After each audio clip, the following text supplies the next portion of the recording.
महाराष्ट्र की राजनीति अक्सर चौंकाने वाले मोड़ लेती रहती है। हाल ही में हुए नगर निगम चुनावों ने राज्य को बदलते गठबंधनों की एक उलझी हुई तस्वीर में बदल दिया है।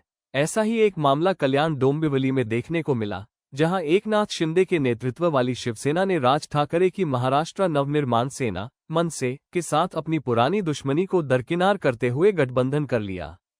इस गठबंधन का मकसद बीजेपी को मेयर पद से दूर रखना है। 122 सदस्यीय कल्याण डोंबिवली नगर निगम केडीएमसी के चुनाव में बीजेपी ने अच्छा प्रदर्शन किया और 50 सीटें जीतीं।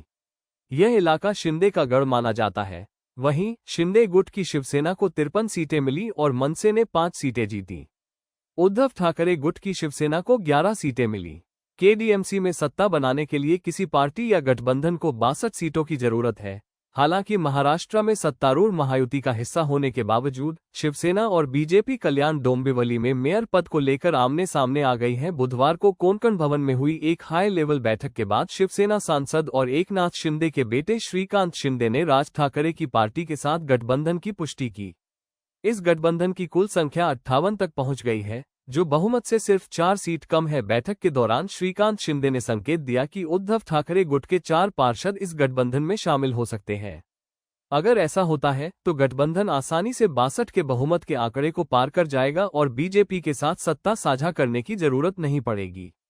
चुनाव के बाद आया यह नया मोड़ बीजेपी के लिए झटका माना जा रहा है। बीजेपी 2.5 साल के रोटेशन में मेयर पद साझा करने की मांग कर रही थी, जबकि शिंदे गुट की शिवसेना पूरे कार्यकाल के लिए मेयर पद अपने पास रखना चाहती है। पिछले कल्याण डोंबिवली नगर निगम चुनाव में अविभाजित शिवसेना ने 52 सीटों के साथ जीत हासिल की थी। इस महीने की शुरुआत में दिसंबर 2025 में हुए अंबरनाथ और अकोला नगर परिषद चुनावों में भी ऐसे ही हालात देखने को मिले थे।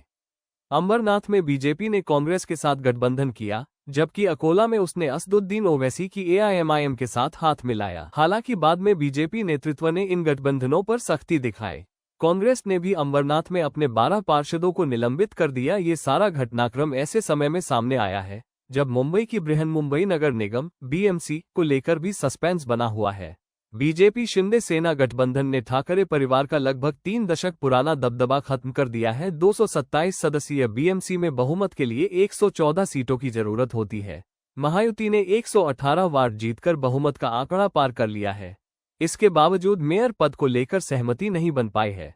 स्थिति तब और नाटकीय हो गई जब शिंदे ने कथित खरीद फरोख्त की आशंका के चलते नवनिर्वाचित 29 शिवसेना पार्षदों को सप्ताहांत में एक 5 स्टार होटल में ठहरा दिया। पार्षदों को जीत के प्रमाणपत्र मिलने और गजट नोटिफिकेशन जारी होने के बाद ही होटल से जाने की अनुमति दी गई। ये हाई प्रोफाइल नगर निगम चुनाव महायुति के भीतर मौजूद अंदरूनी खींचतान और मतभेदों को साफ तौर पर उजागर करता है।